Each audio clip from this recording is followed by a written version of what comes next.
जय श्री राम, जय हनुमान। कलयुग में देवी देवता कौन से भक्त को शक्तियाँ प्रदान करते हैं। जैसे कि आपको यह मालूम ही होगा कि भगवत गीता में साफ तौर से बताया गया है कि जो व्यक्ति जिस देवी देवताओं की पूजा करेंगे वह उसी लोक में जाएंगे। उसी प्रकार जैसे कि कलयुग में आप जिन देवी देवताओं को, जिन शक्तियों को आप पूजोगे वह आपको शक्तियाँ स्वतः ही प्रदान करेंगे। उसी प्रकार आपको मंत्रों का भी विशेष तौर पर ध्यान रखना चाहिए, क्योंकि मंत्र कोई छोटी मोटी चीज़ नहीं है। वह मंत्रों से हजारों देवी देवता, एक मंत्र में, बीज मंत्र में कितने कितने देवी देवता का वास होता है। जैसे कि आप उनका स्मरण करते हैं, उनको याद करते हैं, क्योंकि उन मंत्रों को आप बहुत सालों से जप रहे हो। यदि आप किसी से बात भी करें तो सच्चे मन से बात करें, क्यों कि है ना, जो शब्द होते हैं, शब्दों की बहुत बड़ी गणित है। शब्दों को जैसे ब्रह्मांड में आप कोई भी बात करते हो किसी विशेष व्यक्ति से, या कोई देवी देवताओं का भक्त है उनसे आप यदि बात करो तो बहुत सोच समझ के, क्योंकि आप जो भी बोलते हो वो ब्रह्मांड से टकरा के वो शब्द आपकी तरफ वापस लौटता है।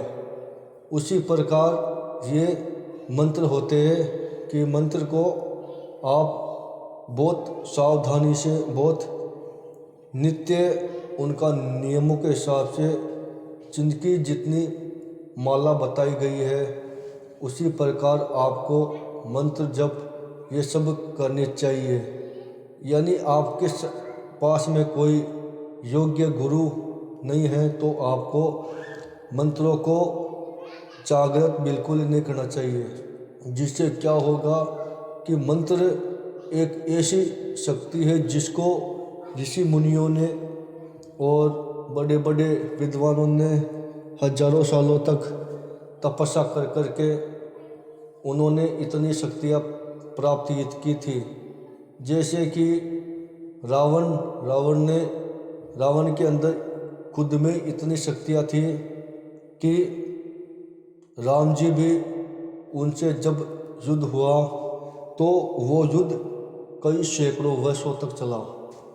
उस युद्ध को समाप्त करने का केवल एक विशेष व्यक्ति के हाथों में ही था, कि वो जो रावण का भाई था उन्होंने ही बताया था कि इनकी नाभि में तीर लगाने से ही ये समाप्त होंगे, अन्यथा इनके अलावा ये बिल्कुल ही इनको कोई भी नहीं मार सकता, क्योंकि रावण के पास में इतनी शक्तियाँ थी कि उनको हराना नामुमकिन था।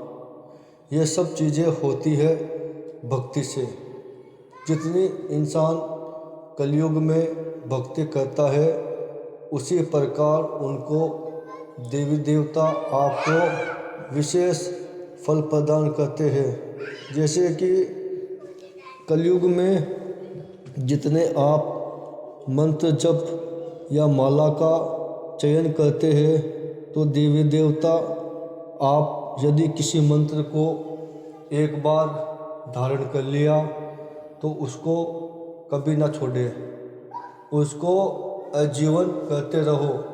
जिससे कि अभी कलयुग में ऐसे भी विशेष व्यक्ति है जिनके पास अद्भुत शक्तियाँ हैं, और ऐसी ऐसी दिव्य शक्तियाँ हैं कि क्योंकि देवी देवता वचन भी लेते हैं। वचनों में वो, जैसे हम उनको वचनों में बांधते हैं या हमारे गुरु को वचनों में बांधते हैं, तो वो भी हमको वचनों में बांधते हैं। और यदि उनसे वचन भी लो तो बहुत सोच समझ के उनसे बात करना, क्योंकि देवी देवता अपने लोक को छोड़कर वो हमारे लोक में आते हैं। और यदि आपने थोड़ी सी भी उनके सामने गलती कर दी तो देवी देवता तो वैसे बहुत सौम्य स्वभाव के हैं, पर जिस प्रकार आप उनकी पूजा करते हो वो उसी रूप में आपके समक्ष आएंगे।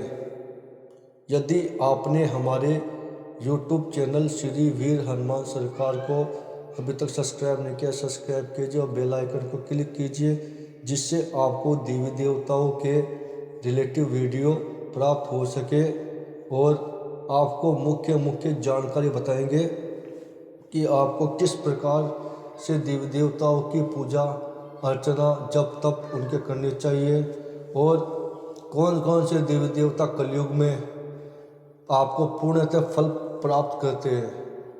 जैसे कि कलयुग में सबसे बड़ी है माता दुर्गा और बाबा सदाशिव। इनकी आप नित्य पूजा करें और भोले बाबा को नित्य आप शिव मंदिर में एक लोटा जल का अवश्य उनको स्नान कराएं और इन मंत्रों का जाप करें।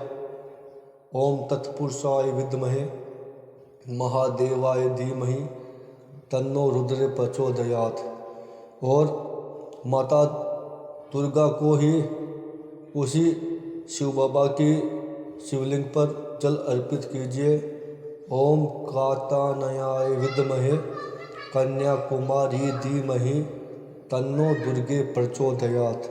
इन मंत्रों का जाप कर आप जैसे कि सर्वप्रथम माता दुर्गा ही सबसे पूजनीय है, क्योंकि माता दुर्गा से बड़ी शक्ति इस ब्रह्मांड में इस संसार में कहीं नहीं है।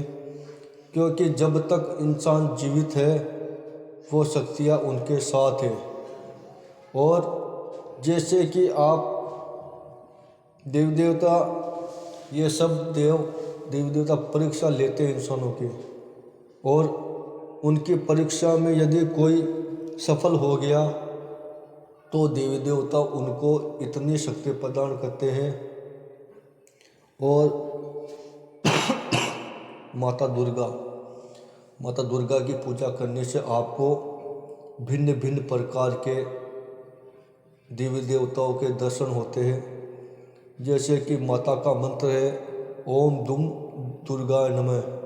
इस मंत्र की भी आप माला जप तप करके और हवन कुंड जब भी बताया गया है वो आप करके माता दुर्गा से ऐसी सिद्धियाँ ऐसी शक्तियाँ प्राप्त कर सकते हैं जिनका कभी आपने सोचा नहीं होगा। क्योंकि केवल मात्र एक माता दुर्गा मैया ही है और उनके ही सब अंश है। जैसे हमारे